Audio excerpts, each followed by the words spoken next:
comenzar, les presentamos al licenciado Claudio Pizzi. Claudio es licenciado en Administración, especializado en Marketing Estratégico de la Universidad de Buenos Aires. Cuenta con un máster en Dirección Estratégica de Empresas, egresado de la Universidad de Barcelona, España. Es autor de algunos libros, entre ellos Cómo negociar de manera eficaz, La relación con mis clientes, Estrategia o ruptura, El cambio hacia un modelo integrador. Organizaciones sustentables, de la idea al diseño, personal sustentable, viaje al corazón del liderazgo, una historia sobre líderes, equipos de trabajo y responsabilidad social. Claudia, adelante, te escuchamos.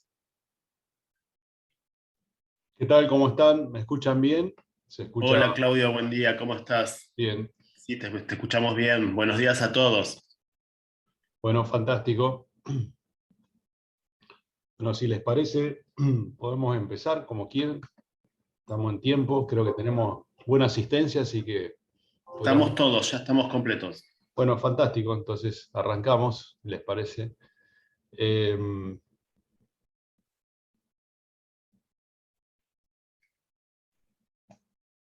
Bueno, en principio vi que en presencia, digamos, había diferentes rubros.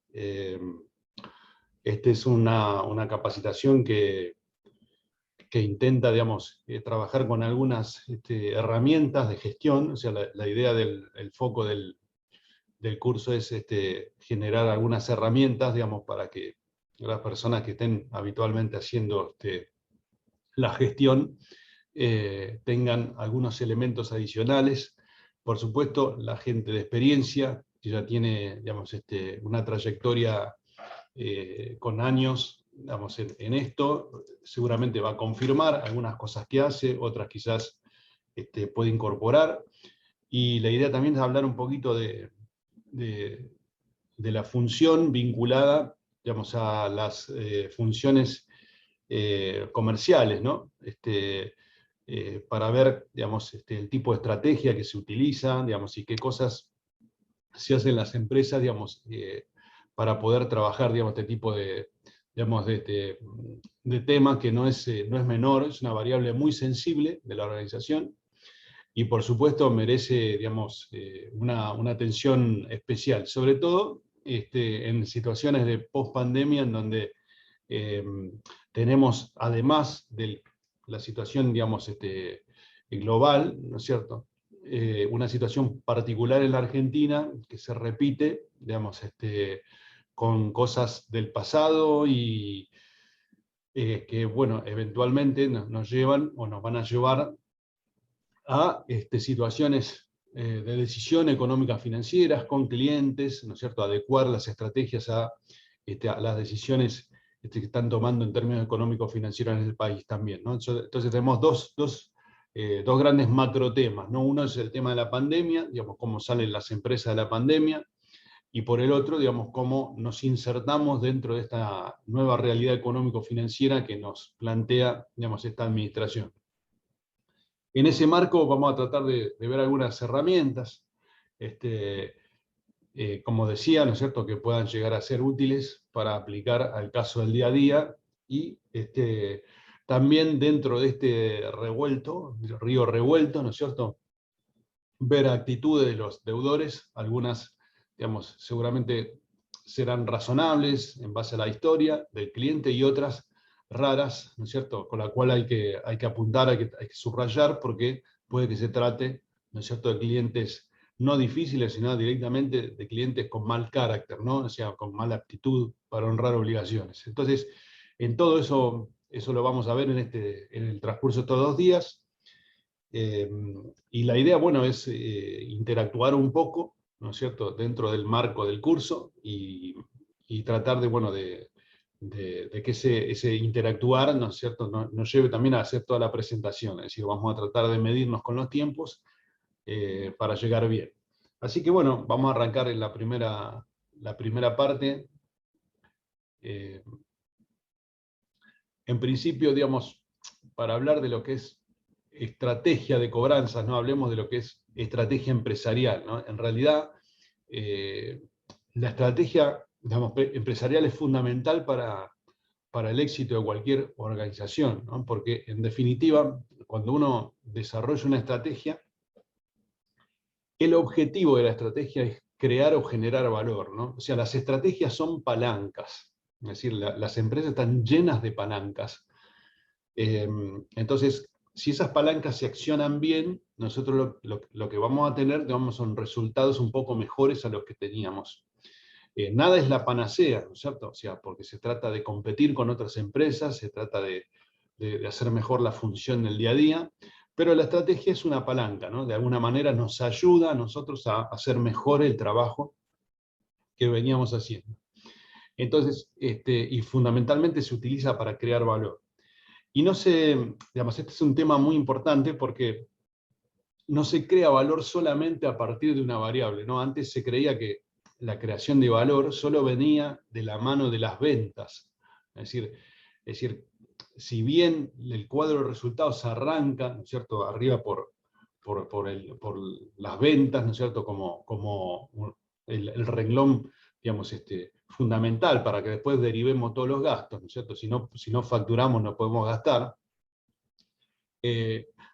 Las cobranzas, así como el crédito, como la atención al cliente postventa, todas son digamos, funciones muy importantes hoy, y hay que tomarlas de manera estratégica, ¿no? O sea, no podemos mirar de manera aislada estas cosas, y sobre todo más en estos contextos en donde se necesita que tengamos una mirada integral, ¿no? La empresa tiene que mirar todas las variables, ¿no? Es decir, no puede dar ventajas en una situación de post-pandemia, de crisis, y una situación donde la competencia va a ser cada vez más fuerte, ¿no? Entonces, tenemos que verlo, digamos, los temas de manera estratégica. Entonces, ¿de qué se trata esto? Bueno, obviamente es de activar, digamos, y coordinar los procesos. ¿Cuáles son esos procesos? La gestión de cobranzas, la gestión del cliente, ¿no es cierto?, los canales de contacto y la gestión de pagos. Es decir, cuando hablamos de estrategia de cobranzas, por ejemplo, ¿no es cierto?, tenemos que definir concretamente, al desarrollarla, qué vamos a hacer en términos de la gestión en sí, qué tipo de herramientas, ¿no es cierto?, vamos a integrar, por ejemplo, ¿no?, qué vamos a hacer con los clientes, qué decisiones vamos a tomar en términos de relacionamiento, los canales de contacto que vamos a activar, ¿no es cierto?, cuáles van a ser, el mail, el SMS, el WhatsApp, ¿no es cierto?, hay muchas herramientas hoy tecnológicas que ayudan a la gestión, y por supuesto la gestión de los pagos, ¿no?, cómo vamos a administrarlos. Si todo eso, digamos, es requisito para desarrollar una estrategia de cobranzas adecuada, ¿no? En lo que respecta a los clientes, nosotros tenemos la posibilidad de trabajar con procesos, con prácticas, ¿no es cierto? Podemos verlo también desde el punto de vista de los equipos y de la tecnología, es decir, todo lo que digamos, trabajemos en relación con los clientes y lo pasemos a una estrategia va a ser mucho mejor que si lo hacemos de forma aislada. Entonces, en los procesos, para que una estrategia sea aplicable, necesitamos que sea, digamos, tener indicadores, ¿no?, medibles, eficientes. Es decir, digamos, la gestión tiene que ser controlable, ¿no?, de alguna manera. Por otro lado, estamos hablando de equipos. Es decir, hay un concepto que yo hago hincapié muchas veces en los cursos estos, que se llama estrategias comerciales integradas. Es decir, ¿cómo hacemos para que las funciones sean más homogéneas, sean más permeables, estén más conectadas, ¿no? Entonces, estamos hablando de equipos de trabajo. Y esta palabra que es muy trillada, muy usada, equipo, todo el tiempo estamos hablando de eso. En realidad, cuando se conforman de manera adecuada, los equipos generan un alto rendimiento. Pero para eso hay que potenciarlos, hay que asignar la tarea, hay que supervisarlos y hay que saber cómo manejarlos. Yo siempre digo, habitualmente, que en estos cursos, por ejemplo, ¿no?, para potenciar los equipos, en estos cursos necesitarían venir la gente de ventas a ver de qué se trata la cobranza. Y nosotros, digamos, los que están en cobranzas, ¿no?, por ejemplo, deberían ir a los cursos de ventas para ver cómo se vende, porque así uno tiene en claro cuánto cuesta, por ejemplo, conseguir un cliente, que no es fácil, sacárselo a la competencia, ¿no?, o hacerlo. Y también cuánto cuesta cobrar una cuenta que es morosa, que se va y que, no, y que es complicada. Es decir, de eso se trata el armado de los equipos, ¿no es cierto?, para integrar estas funciones, no de, como diría, o como dijo un ministro actual, no zaraza, ¿no? Sino que la integración de los equipos significa también incluso capacitación, es decir, potenciarlos como equipo, ¿no? Y hay herramientas que son importantes dentro de la gestión que nos permite hacer eso. Un ejemplo sería el comité de créditos, por ejemplo, ¿no? Que es muy importante que hoy se active, ¿no? Y que esté más activo que nunca, ¿no? El comité de crédito donde se junta lo financiero con lo comercial y se discute sobre los clientes, la situación de los clientes, es decir, un montón de cuestiones que tienen que ver con, digamos, con el presente y con el futuro de esa relación comercial, ¿no?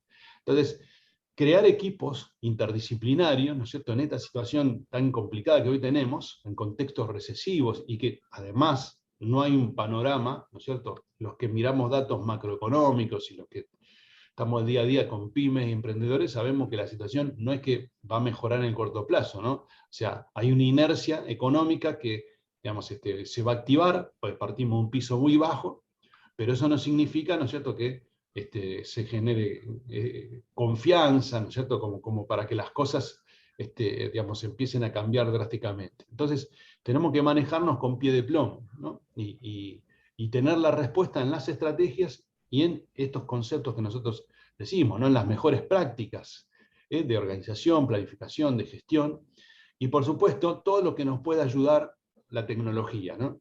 Si la tecnología es automatizar procesos, recursos, organizar las gestiones, y cuando más tecnología incorporemos al proceso, mucho mejor, ¿no? Eso no significa que el control manual ya esté anulado en la variable cobranza, ¿sí? O sea, no significa que, digamos, vamos a manejar las cosas en piloto automático. Todo lo contrario, ¿sí? Todo lo contrario. Pero la tecnología nos va a ayudar. Ahora vamos a ver algunas cuestiones, ¿no? ¿Se me escucha bien? ¿Hasta acá estoy claro? ¿Estamos bien? Se te escucha perfecto, Claudio. Bien. Sí, perfecto. Entonces, cuando hablamos digamos, de estrategia, ¿no?, estamos hablando de un proceso, es decir, hacer el proceso de cobranza simple, ¿no es cierto?, y efectivo. O sea, la idea sería para los clientes y amigables para los analistas y gestores, ¿no? O sea, ¿qué es una estrategia, no es cierto? O sea, vuelvo a repetir, es una palanca que nos ayuda a hacer mejor las cosas. Entonces, mejorar el proceso, ¿no es cierto?, hacerlo simple, efectivo para los clientes, claro, ¿no es cierto?, y amigable para los que tienen que hacer la gestión, ¿no? Por otro lado, procesar la información de gestión de la cartera de cobranza, segmentar la cartera de manera flexible, ¿no es cierto? Es decir, nosotros tenemos que usar parámetros del sector de créditos, ¿no?, para segmentar, o sea, no podemos usar parámetros comerciales típicos del marketing, ¿no?, sino que necesitamos segmentar por mora, por ejemplo, ¿no?, por comportamiento de pago, o sea, por historia del cliente, si por antigüedad, si necesitamos segmentar la cartera de manera flexible para poder después desarrollar las estrategias que más conviene a cada uno de los sectores, ¿no? Porque no todos son iguales, ni todos tienen la misma conducta de pago, ni la misma conducta de consumo, ¿no? Después, definir campañas, ¿no? Es decir, acá tenemos que definir las políticas de negociación, de refinanciación, las estrategias de contactación, si cómo vamos a contactar a los clientes y qué le vamos a proponer, ¿no?, y cómo vamos a negociar. Es decir, es fundamental porque cuando alguien manda un cobrador, un gestor a la calle a negociar, es decir, necesita herramientas. Hoy vamos a ver que la negociación requiere ese tipo de cosas, ¿no? O sea, no podemos mandarlo con una alternativa o con una alternativa y media, ¿no?, sino que tiene que tener una idea clara de cada cliente que va a afrontar y fundamentalmente los elementos que tiene que manejar, ¿no? Coordinar el equipo de gestión, los canales digitales que se hayan sumado, ¿no es cierto?, a digamos, al trabajo, ejecutar las estrategias que se hayan definido, ¿no es cierto?, mediante campañas automatizadas y manuales, lo mismo, ¿no es cierto?, si todo lo que se haya propuesto para recuperar digamos, el capital de trabajo, ¿no es cierto?, si se ha pensado en descuentos, en plazos de gracia, digamos, en intereses, digamos, en punitorios con diferente calibre, ¿no es cierto?, todo eso metido en la estrategia, y coordinar, por supuesto, las gestiones, ¿no es cierto?, usar todas estas herramientas que nos permite, como decía, la tecnología, ¿no? Coordinar la gestión personalizada en base a las ejecuciones de la estrategia, es decir, es posible que haya clientes que estén en mora tardía, por ejemplo, o casi en proceso judicial y haya que hacerles una última visita o visitas concretas para definir los casos, entonces también hay que coordinar, digamos, eso. Supervisar la gestión, si yo tiro una estrategia al agua, ¿no es cierto?, entonces tengo que ver si flota o no, digamos, cómo va ese proceso, ¿sí?, si se va logrando los resultados, ¿no es cierto?, que hemos previsto. Y por supuesto, para supervisar necesitamos informes, ¿no? Informe del equipo de trabajo, ¿cierto?, que se haya conformado, por allí incluso con vendedores también, ¿no?, que puedan participar, y utilizar informes de gestión y, digamos, para el board, para nosotros mismos, para controlar nuestros resultados y para ver cómo, digamos, por supuesto, digamos, informes resumen como días en la calle, todo eso para el board, ¿no?, para los directores. Es decir, todo eso, digamos, implica desarrollar una estrategia de cobranza.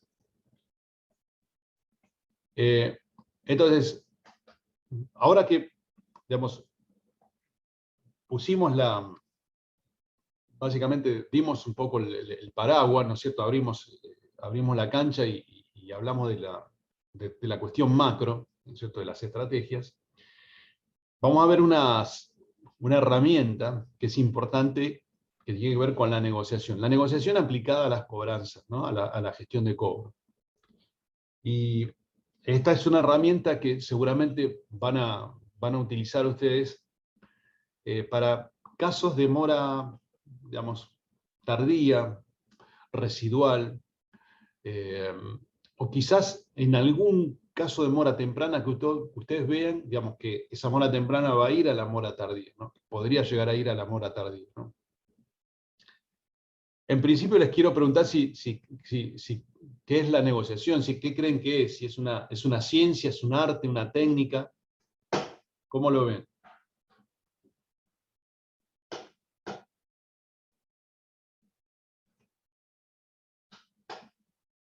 ¿Qué sería la negociación?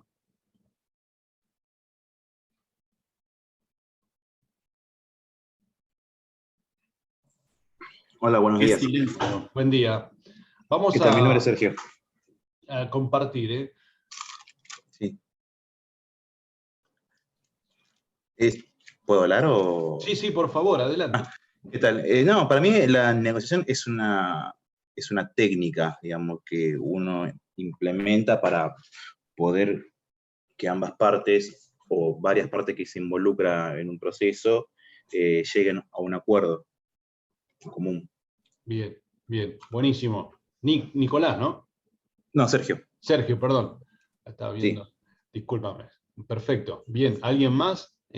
¿Coinciden todos que es una herramienta? ¿Alguien lo lleva a la ciencia, al arte? ¿Qué creen?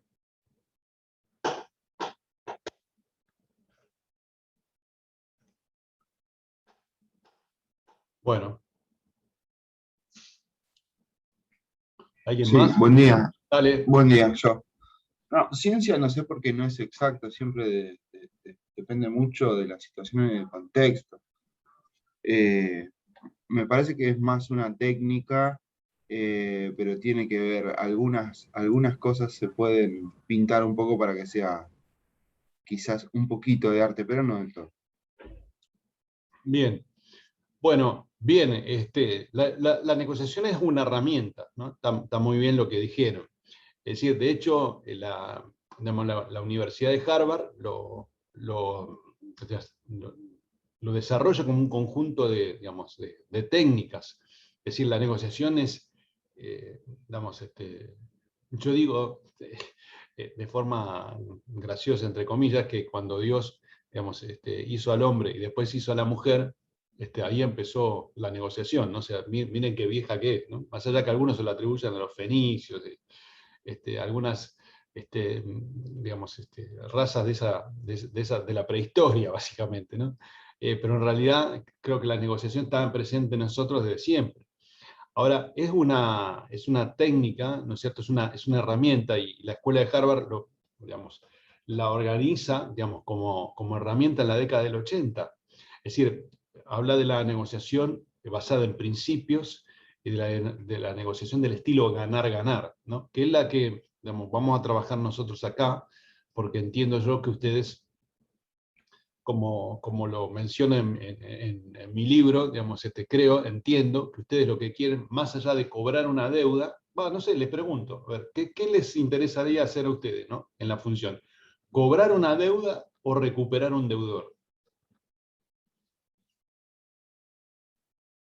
De la respuesta de ustedes depende que yo queme el libro que escribí o no, ¿no? O sea, va a ser fundamental que esa respuesta sea buena para mí. ¿Qué les parece? ¿Qué sería lo razonable en una gestión, ¿no? ¿Cobrar la deuda o recuperar un deudor? Buen día, Buen día. ¿qué tal?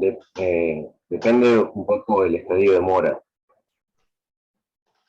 Ah, porque en principio lo ideal sería fidelizar a un cliente, pero también es cierto que puede ocurrir que la mora esté muy avanzada, de hecho puede estar hasta cedido el crédito, con lo cual quien lo cobre quizás solamente esté preocupado por cobrarlo y porque ya directamente no existe la posibilidad de retomar a esa persona como cliente.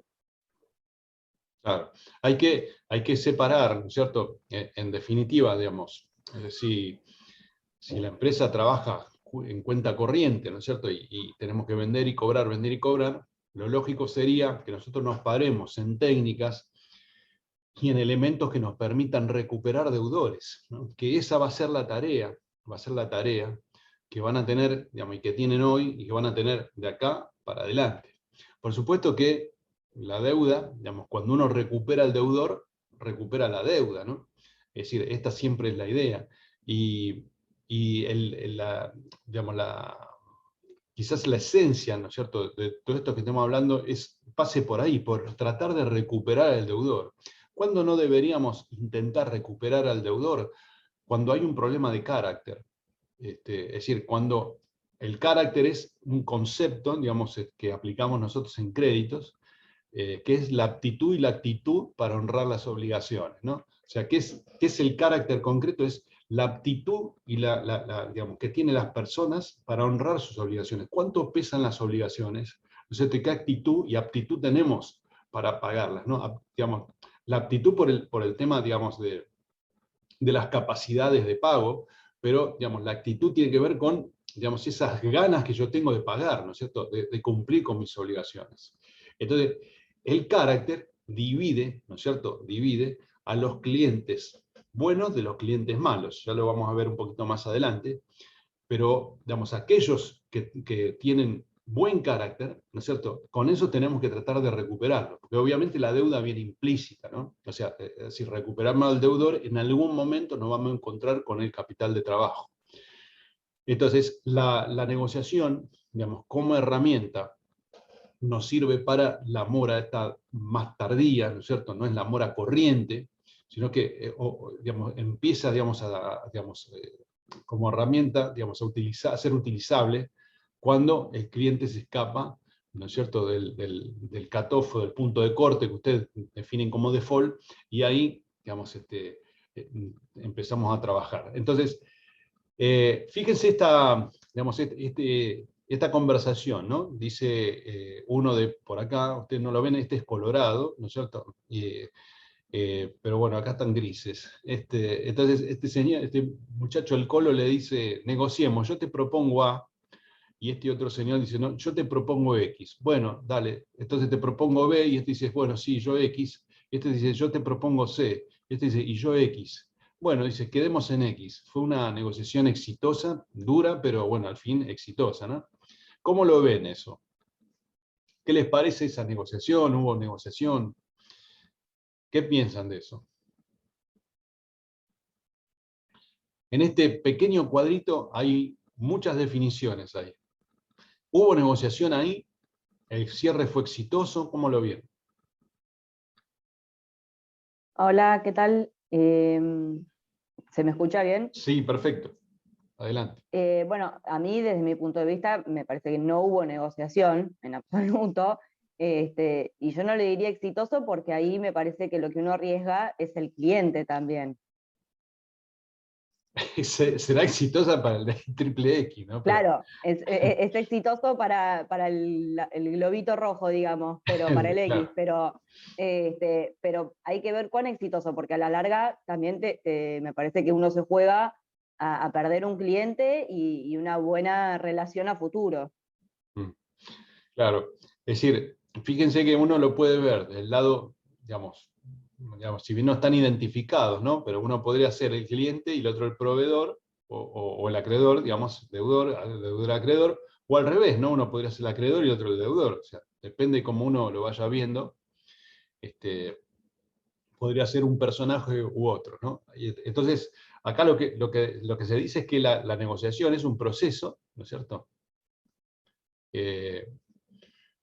Por el cual las partes resuelven conflictos, ¿no? Que acuerdan líneas de conducta, buscan ventajas individuales o colectivas y procuran obtener resultados que sirvan a sus intereses mutuos, ¿no? Es decir, una definición de Wikipedia, digamos, clásica.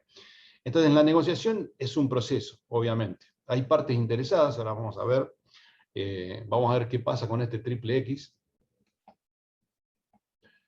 Es decir, la clave de las negociaciones son estos. O sea, para que haya negociación tenemos estos tres conceptos, ¿no? Que es sumamente importante. Lo primero que tenemos que tener como condición es que exista una comunidad de intereses, ¿no? O sea, nosotros tenemos que tener necesidades comunes con los deudores. Lo segundo, que esa comunidad de intereses, por supuesto, algunos de ellos están en conflicto, ¿no? Para que nos dé pie a usar la herramienta. Y la tercera, lo más importante, es la oportunidad de la realización de intercambios. Es decir, esta es la condición clave. Es decir, que exista la posibilidad para hacer intercambios recíprocos. Es decir, de alguna manera, la palabra ceder no caracteriza a la negociación. O sea, la palabra que caracteriza a la negociación, siempre hago un jueguito de palabras con esto, es conceder, ¿no? A la palabra ceder le faltan 3 letras adelante, ¿no? Conceder, concesiones. Es decir, la negociación es un proceso en donde yo te doy una cosa, pero vos me das otra a cambio. Entonces, cuando hablamos del triple X y del ABC, ahí tenemos un problema. Primero, porque es evidente que, digamos, uno está parado en posiciones, el triple X, y el otro está tirando alternativas. Entonces, cualquiera de los dos podemos ser. Si yo puedo ser el acreedor, ¿no es cierto? Puedo ser el gestor y estoy tirando alternativa A, la B, la C, la D, y el otro está diciendo X, X, X. O puede ser al revés, ¿no? Es decir, podría ser que el cliente diga, mira, yo te pago de esta manera, de esta manera, de esta manera y de esta manera, y no me muevo de ahí. Entonces, comunidad de intereses, intereses en conflicto y oportunidades para realizar intercambios, ¿no? Si no hay posibilidad de realizar intercambios, no se puede aplicar la herramienta. Por eso en las definiciones es importante, cuando se habla de para qué nos sirve la herramienta de la negociación, ¿no? La negociación nos tiene que servir para llegar a un acuerdo que sea lo suficientemente bueno para las dos partes. Si es suficientemente bueno para una y no para la otra, se complica, ¿no? Porque el acuerdo se cae a pedazos. Si de alguna manera, digamos, quizás no se sostenga en el tiempo. Y muchas veces ni siquiera es posible negociar, porque a veces si yo salgo peor de lo que entré, ¿no es cierto? Entonces no tiene sentido negociar. Por eso esto es una herramienta que yo la puedo usar si va a resolverme un problema, ¿no es cierto? Y podemos, conjuntamente, digamos, con la contraparte, llegar a un acuerdo que sea razonable para las dos partes. Eso es principio Harvard, ganar a ganar. ahora vamos a ver que también hay otras cuestiones, ¿no? Entonces,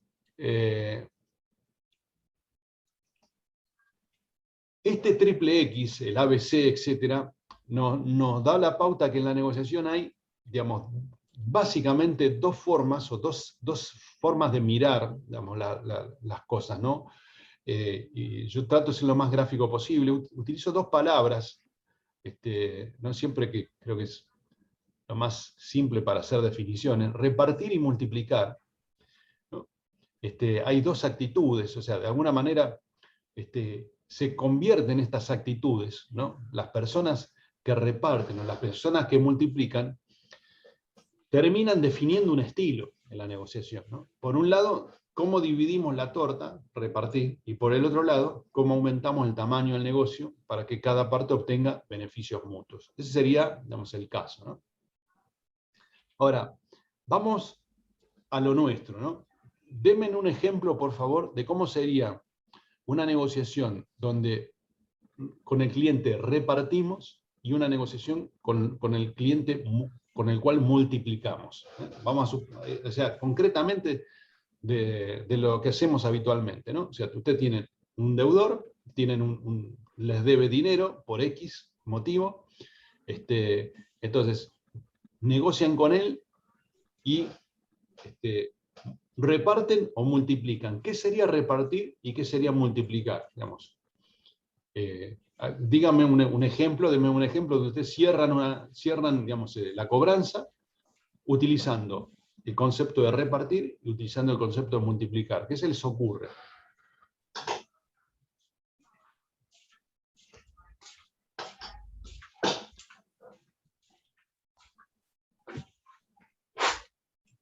Vamos a hacerlo coloquial, ¿no? Para intercambiar opiniones.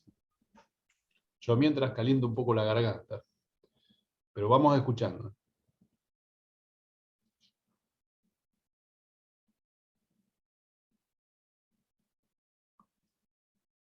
¿Alguien por ahí que quiera? ¿Están pensando? Están pensando. A ver, ¿alguien que se le ocurra algo de repartir, multiplicar?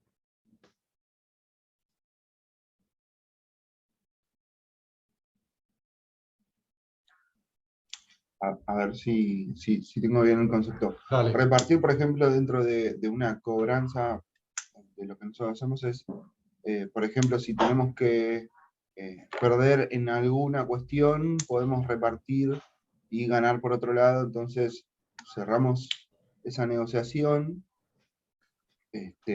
cediendo un poco, pero ganando por otro lado. Lo que entiendo con multiplicar es, por ejemplo, si estamos cediendo algo en este momento, sabiendo que en el futuro va a venir más actividad o más negocios. Algo así, sí, algo así.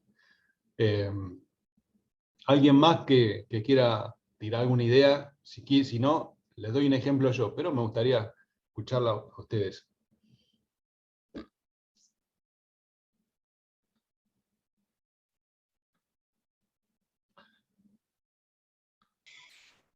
Consulta, Dale. ante por ahí una imposibilidad de por ahí cobrar todo de manera inmediata, y si yo al cliente le ofrezco opciones de financiamiento, que puede ser de acá a 30 días, a 60, 90, ¿eso qué sería?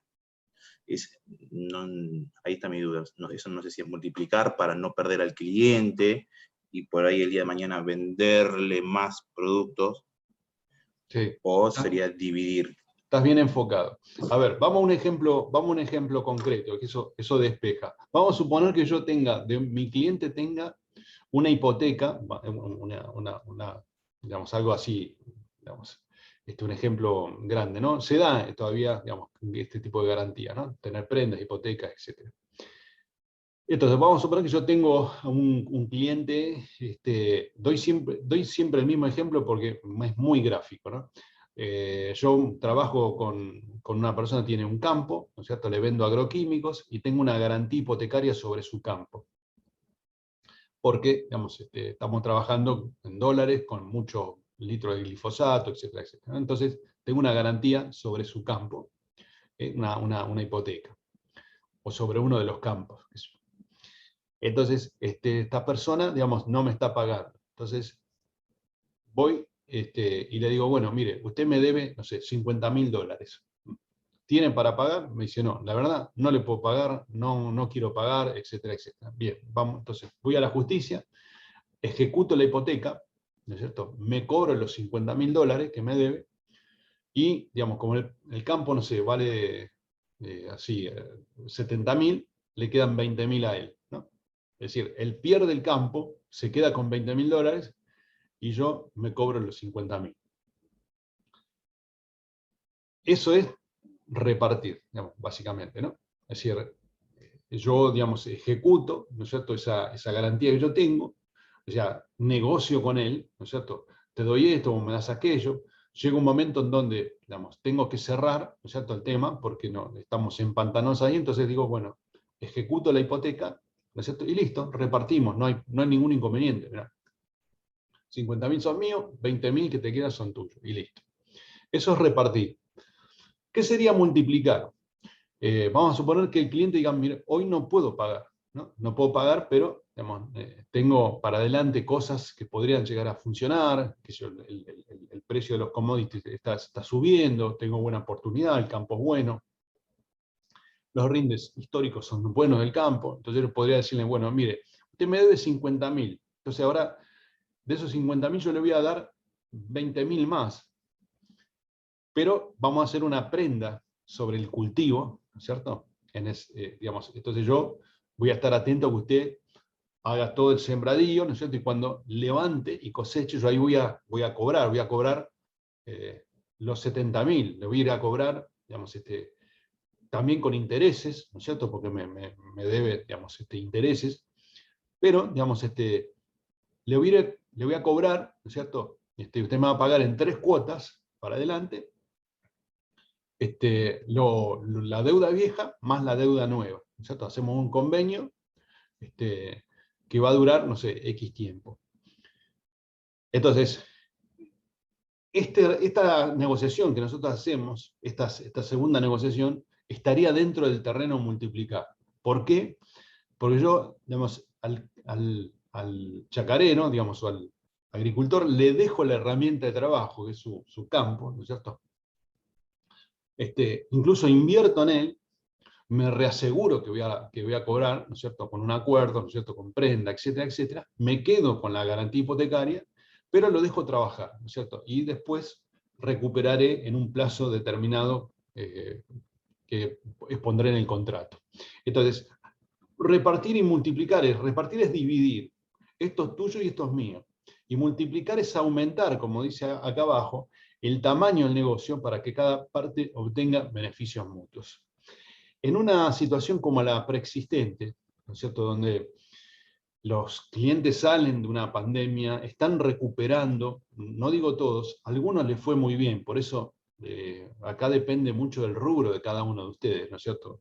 Ustedes saben también como yo que hay rubros en donde les ha ido muy bien, ¿no es cierto?, porque están vinculados a actividades esenciales, y de hecho le ha ido tan bien que han multiplicado, ¿no es cierto?, su negocio. Entonces esos no pueden decir que no tienen recursos, pero hay otros rubros que le ha ido muy mal, ¿no? Si yo tengo como clientes a empresas turísticas, restaurantes, hoteles, ¿no es cierto?, bares, qué sé yo, discotecas, es decir, digamos, salones de fiesta, qué sé yo, hay digamos, gimnasio, ¿no es cierto? Si yo tengo, digamos, clientes que tienen que ver con esas cosas, ¿no es cierto?, y con sus empresas satelitales, ¿no es cierto?, con los tipos que le venden las máquinas a los gimnasios, por ejemplo, ¿no? Es decir, voy a tener problemas, seguramente, ¿no? Porque esa industria, esa industria fueron afectadas. Entonces, la forma de ver puede ser repartir o multiplicar. No es que una es mejor que la otra, digamos, en términos de solucionar un problema. Depende, como dijo el muchacho anterior, depende si mi cliente está en terapia y final y yo no lo quiero más en la empresa, entonces voy a cobrar la deuda, y si no, voy a tratar de recuperar al cliente, ¿no? Entonces, dependiendo de la situación, yo voy a usar el criterio de repartir o multiplicar. Pero seguramente, si el carácter, ¿no es cierto?, me está definiendo que todo lo que tengo en la bolsa 98% de los que tengo en la bolsa son buenos clientes que tienen problemas económicos financieros, con eso voy a tratar, digamos, la idea sería, si se puede, ¿no es cierto?, de multiplicar todo lo posible, porque evidentemente yo necesito aumentar el tamaño de la torta, no dividirla y cortarla, ¿no?, para que cada parte obtenga beneficios mutuos. Es decir, esa es la gran tarea del sector de cobranzas hoy, ¿no? Es una tarea muy importante que hay que hacer con el sector comercial, porque hay que mantener a los clientes, sacarlos de terapia y mantenerlos, ¿no? Es decir, si repartimos, por ahí muchos van a quedar en el camino, vamos a cumplir con las metas financieras, etc. Pero después vamos a tener problemas con los clientes, ¿no?, de recuperarlos y de obtener más clientes o de tener un crecimiento, ¿no es cierto?, en la organización. Porque, evidentemente, no va a ser fácil la cuestión. ¿Se entiende, digamos, el concepto de repartir, multiplicar? ¿Se quedó claro?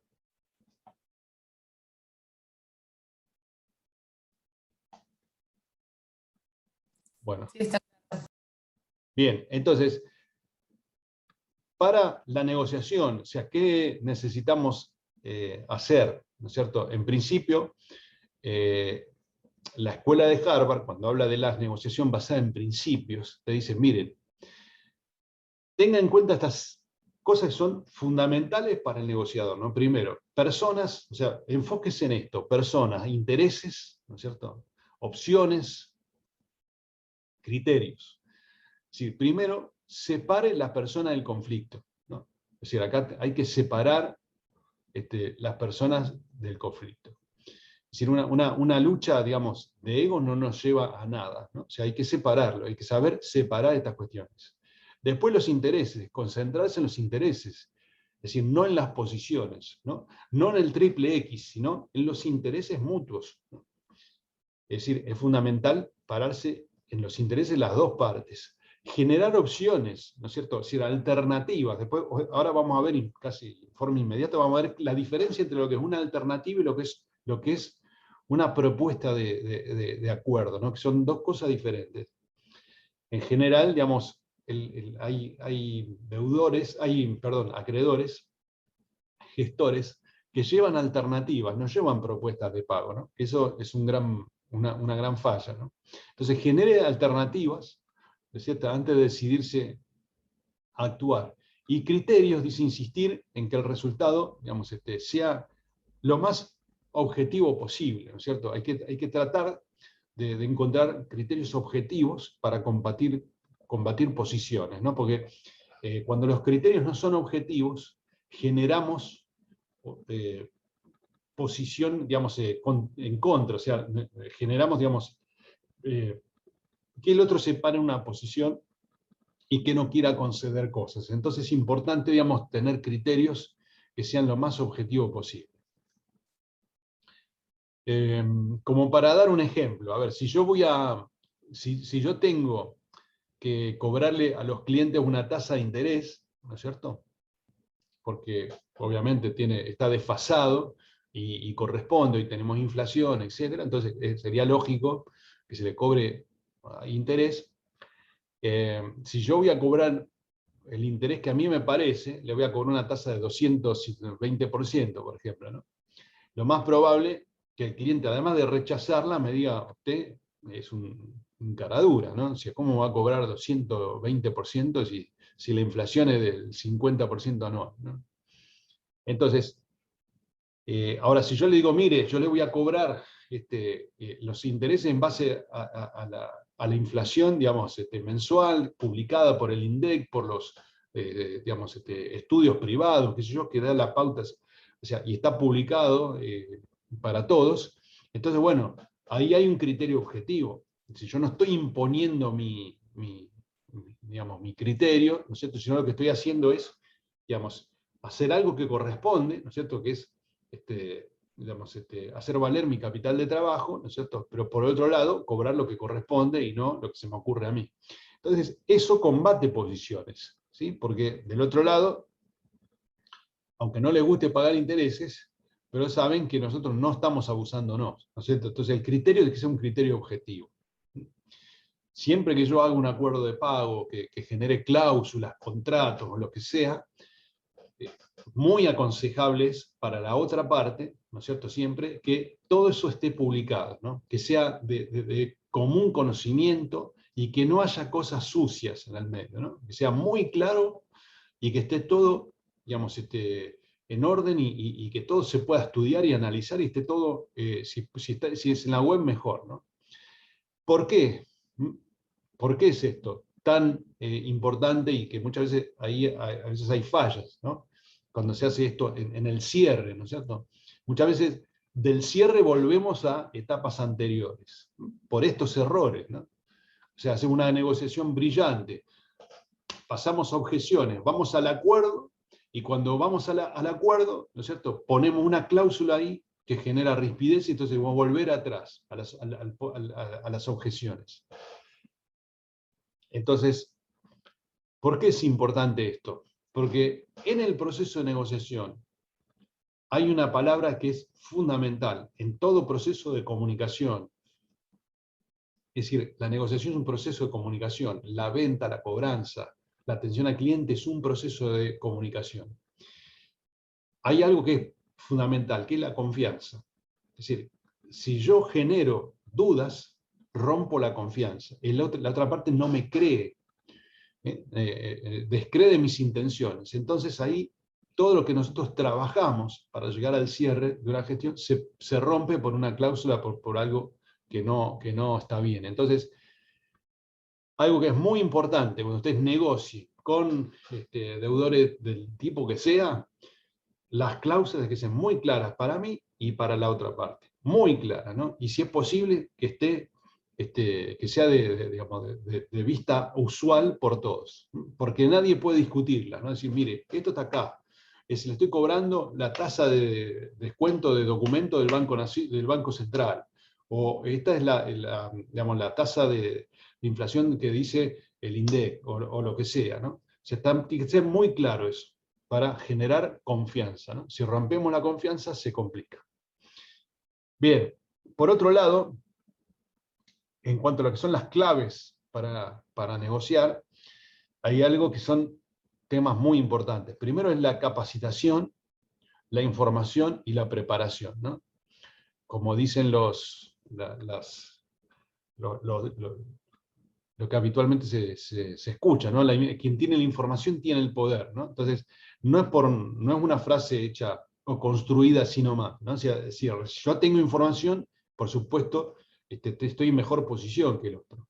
Después me tengo que preparar, tengo que conocer a los otros, y me tengo que conocer a mí mismo para ver cuáles son mis límites y los límites del otro.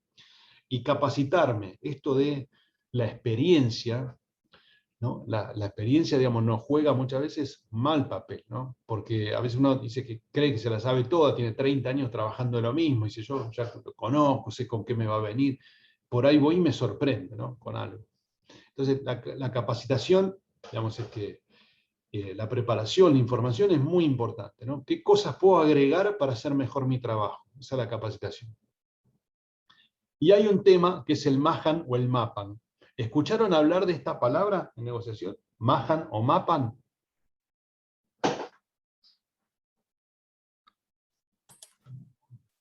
No. Bueno. Son así. Dale, ¿quién quiere aportar? ¿Quién quiere aportar? ¿Alguien había querido decir algo por ahí? O me dijeron no sé. No escuché.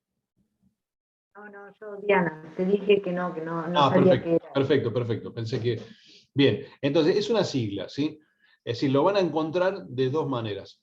MAPAN o MAHAN, ¿sí? MAPAN es mejor alternativa para un acuerdo negociado y el MAHAN es mejor alternativa a un acuerdo negociado.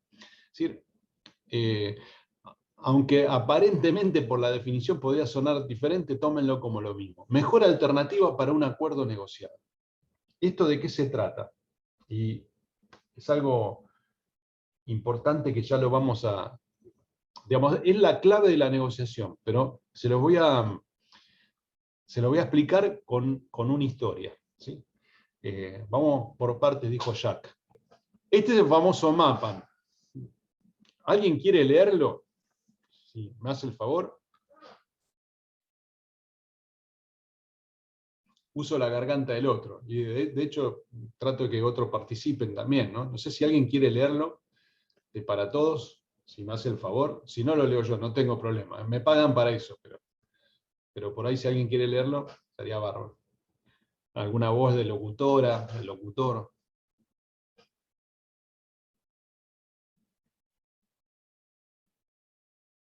¿No hay nadie?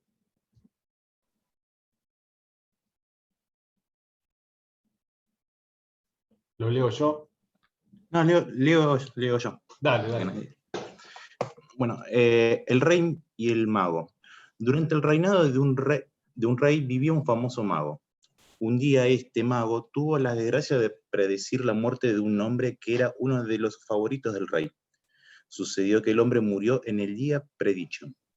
El rey se enojó mucho cuando se enteró que su amigo había muerto. Él dijo que era culpable, espera, que acá tengo justo el cartelito acá, un cartelito de quien está hablando acá. Él dijo que era culpa del mago y lo mandó a llamar. Cuando el mago entró, el rey respondió: «Usted fue capaz de predecir la muerte de mi amigo. ¿Se puede predecir la fecha de su propia muerte?». Cuando el hombre oyó esto, estaba muy asustado. Pensó que el rey quería terminar con su vida. Por unos momentos, él no respondió. Se preguntaba qué podía decir para salvarse a sí mismo. Entonces tuvo una idea.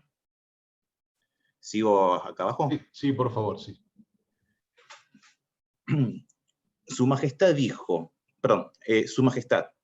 haciendo una reverencia: «No puedo predecir la fecha exacta de mi muerte, pero puedo predecir que voy a morir un día antes que su majestad».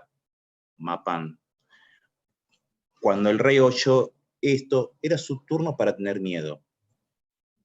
Ordenó a los mejores médicos velar por el mago.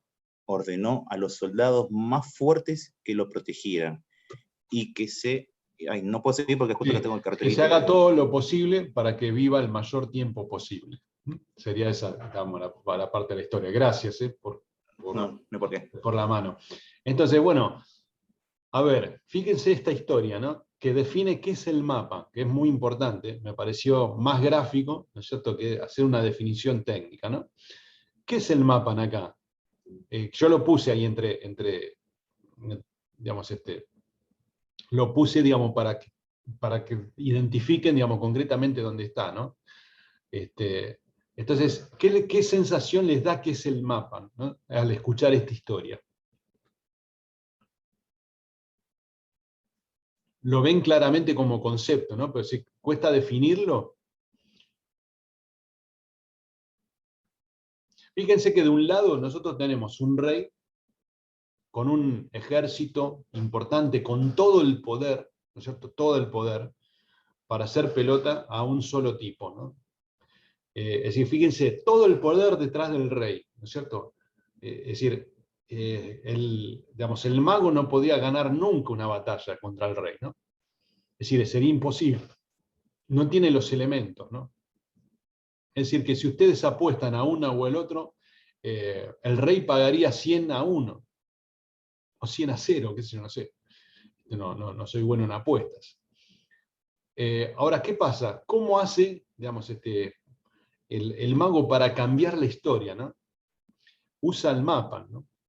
Es decir, fíjense que el mapa puede ser un dato, una información, digamos, una herramienta, un elemento que yo juego en esta negociación, ¿no es cierto?, que se escuchó acá, y doy vuelta a la negociación a mi favor. Pero por supuesto eso no lo juego de entrada, ¿no es cierto?, porque es mi carta final, o sea, yo la tengo, mientras que voy haciéndome concesiones. Pues sé que con esa carta yo puedo ganar, ¿no es cierto? Pero lógico, no quiero forzar la negociación a ese cierre, ¿no es cierto? Sino, no, porque lo llevo a una situación extrema. Lo que yo quiero hacer es, a través de las concesiones, llegar al objetivo final, ¿no es cierto? Ahora, si no lo puedo hacer, si llego al límite de la zona de sacrificio, como vimos antes, entonces ahí aplico el mapa, porque no me queda otra, ¿no? Porque si no, me toca, como en el caso del mago, ¿no es cierto?, la ejecución, y yo quiero seguir viviendo, ¿no? Entonces, tengo que ser ingenioso, ¿no? Y decir, bueno, mire, yo no puedo predecir la fecha exacta de mi muerte, pero sí lo que te puedo predecir es que me voy a morir un día antes que usted. Y entonces vuelco, digamos, todo el aparato a mi favor, porque en vez de tener digamos, a los soldados, lo voy a tener todos los médicos que me van a asistir, ¿no es cierto? Voy a comer de lo mejor y voy a estar de lo mejor, porque si yo me muero, ¿no es cierto?, al otro día se muere el rey. Este es el MAPAN. Vamos a la gestión de cobro, ¿no es cierto? ¿Qué es el MAPAN concretamente? Vuelvo a repetir, es una información que yo puedo tener, es un proceso que yo puedo generar, es algo que yo tengo que al otro lo haría firmar el acuerdo de pago, ¿sí? Directamente y concretamente. Ahora, podría ser algo, digamos, grotesco, ¿no es cierto?, fuerte, digamos, compulsivo. Y por eso, digamos, me guardo esa carta para el final, pero sé que la tengo, ¿no? Y como decíamos antes, si yo no la tengo, tengo que construirla. Y no conocer la mía y no conocer el mapa del otro también es malo, ¿no? Por eso hacemos el mapa de la negociación. Yendo al ejemplo, digamos, de la gestión de cobro, pensemos qué podría ser un mapa, ¿no? A ver, ya con esto, digamos, creo que hay algún dato como para pensar. ¿Qué podría ser un mapa mío y el mapa del cliente, ¿no? ¿Qué podría ser como herramienta? A ver, pensemos. Un ejemplo, ahora sí, en la gestión nuestra del día a día. ¿Qué podría ser esa carta que yo tengo, ¿no es cierto? Que digo, si yo la juego, doy vuelta a la negociación. O el cliente, si me la juega, da vuelta a la negociación.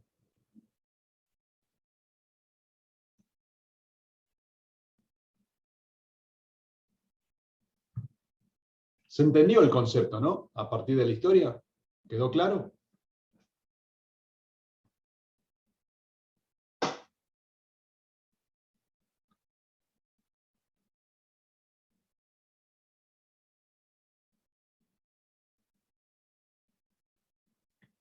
¿Algún ejemplito? ¿No hay nada? ¿Voy yo?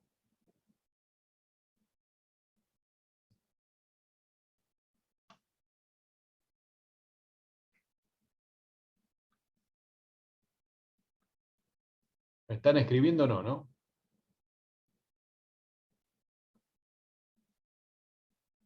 No, no hay nadie en el chat. Bueno, ¿a nadie se le ocurre nada de esto? A ver, vamos a suponer, es lo que decía yo la vez anterior. Si yo tengo una garantía hipotecaria, por ejemplo, ¿no? Esa garantía hipotecaria, yo sé que, digamos, con eso le saco el campo a esta persona, le saco el medio de producción. Eso no es mi mejor alternativa para lograr un acuerdo negociado. Pregunta, con el ejemplo anterior.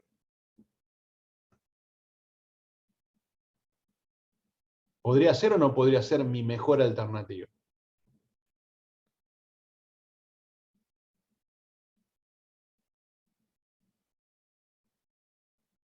¿Una respuesta? Y no, porque no es la mejor alternativa. No, Sacar al campo. piensen en esto, piensen en esto. Ustedes tienen que cobrar la deuda, ¿sí? Cobrar la deuda. El MAPAN, dije yo, es la alternativa de última, ¿no es cierto? Es la última alternativa que yo tiro en la mesa para cerrar una negociación, ¿sí? Entonces, yo voy trabajando en la negociación. Entonces digo, mire, esto sí, no, cheque de tercero sí, cheque propio sí, no, la tasa de interés la bajamos. Entonces, llega un momento donde estoy al límite y el cliente no acepta y no acepta y no quiere cerrar.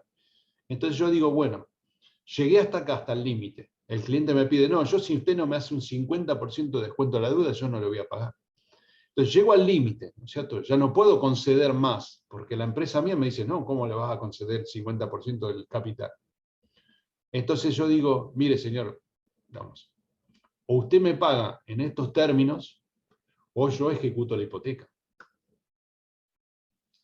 Ahí es el momento de aplicar el mapa, ¿no? no es el momento de aplicarlo al principio, ¿no? Es decir, porque yo eso ya lo tengo, entonces yo sé que, digamos, que lo puedo hacer y que puedo cobrar compulsivamente de esa manera. Sin embargo, yo lo que voy a hacer es tratar de hacernos concesiones recíprocas para no llegar a esa definición, que es contundente, que me va a mí dar la posibilidad de cobrar, ¿no es cierto?, el capital, pero digamos que va a romper la relación. Entonces, el MAPAN, se entiéndase, la mejor alternativa para un acuerdo negociado, ¿no? Es decir, es lo último que yo tengo, ¿cierto?, para aplicarlo al caso.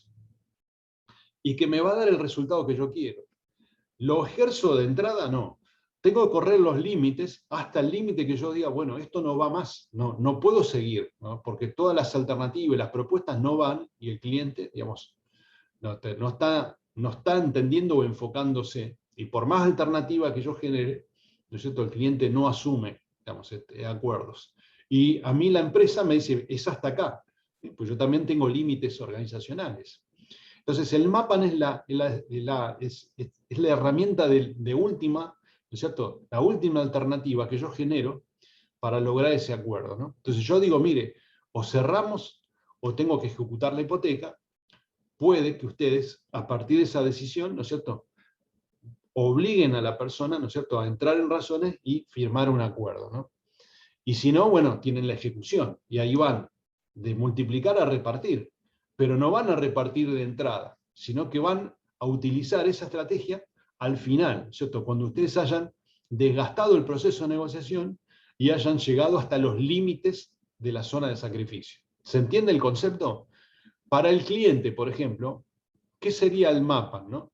Si, vamos a suponer que si ustedes tienen un distribuidor, porque me ha pasado a mí en la práctica, de tener un distribuidor, por ejemplo, ¿no?, en una zona muy alejada de la Argentina, ¿no es cierto?, en el norte, ¿no?, en donde sabíamos que ese cliente era incumplidor, que teníamos problemas, que no nos pagaba bien, que nos pagaba tarde, y nosotros una multinacional grande, que podíamos hacerle juicio, podíamos qué sé yo, hacer un montón de cosas, ¿no es cierto?, porque teníamos la espalda para hacerlo. ¿Por qué no lo hacíamos? Porque en ese momento nuestro MAPAN era débil. Es decir, la posibilidad de hacer juicios y hacer cosas era débil en comparación con el poder de negociación que tenía. Su MAPAN era mejor que el nuestro. ¿Qué era lo que tenía ese distribuidor? Era el único distribuidor de la zona a donde todos los clientes le compraban a él. No había otro en la zona porque era el único. Era como un monopolio de la distribución de ese tipo de producto que nosotros vendíamos. Entonces era el único. Y querían haber instalado algunos otros distribuidores paralelos, pero él les ganaba a todos. Terminaba la gente comprándola a él y los otros eran mal negocio. Entonces, ese distribuidor chiquito, en el norte de la Argentina, ¿no es cierto?, con muy pocos elementos, tenía una herramienta para negociar condiciones que era más poderosa que la que teníamos nosotros. Entonces, el MAPAN, digamos, estaba del lado del distribuidor. ¿Podíamos nosotros cobrar la deuda, etcétera? Sí, podíamos agarrar, ejecutar, qué sé yo, pero ¿qué íbamos a hacer? ¿No es cierto? Cobrar una deuda y quedarnos con perder el principal distribuidor de la zona y permitirle que otros competidores importantes, ¿no?, multinacionales también, vayan y le vendan directamente a él. O sea, perdíamos una boca de distribución de nuestros productos muy importantes. ¿Cuál era el MAPAN del distribuidor? Su capacidad de venta, ¿no es cierto?, y de reconocimiento de la zona. Fíjense que no es un pagaré, no es una hipoteca, nada, es simplemente, digamos, es el poder de concentración de cliente que él tenía. ¿Cuándo se iba a agotar el MAPAN de él? ¿No es cierto? ¿Cuándo iba a perder su poder? Cuando nosotros instalemos un distribuidor, lo empoderemos, lo trabajemos, le demos publicidad, invirtamos en él y sea lo suficientemente importante, ¿no es cierto?, para desplazar a este otro. Fíjense que el MAPAN no es fijo ni inmutable. Cambia de manos, a veces más fuerte, a veces más débil. Hay que construirlo, ¿cierto?, hay que conocerlo. Si no lo conocemos, yo voy a negociar con este distribuidor y quiero imponerle condiciones, yo soy representante de la multinacional tal, que yo. El otro va a decir, a mí no me importa, porque mis clientes me compran a mí. Entonces, yo le pago en estas condiciones. Si no, véndale a otro. ¿Qué otro si no hay? ¿Se entiende? pido por favor que me den el aval en esto, si se entendió o no, porque es importante el concepto. ¿Está claro? Sí, se entendió. Perfecto. Bien.